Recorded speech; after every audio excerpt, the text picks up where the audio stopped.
itu 2 menit jadi 4 menit.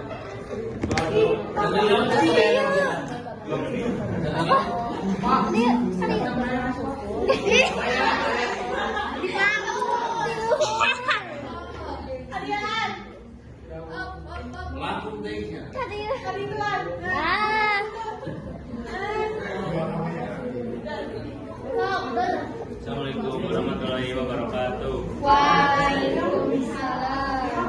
Perkenalkan nama Abi Rafa Firta pada ngajelakeun sokong pahlawan kita cerita Raja Ayu Lasminingrat. Latar belakang Raden Ayu Lasminingrat dilahirkan tahun 1898 dengan kedudukan tahun 1842. Nyaeta tokoh wan wanudan Prakarsa anu papanjangan dina ngamujakeun tingkat dan aspirasi wanita di Jawa.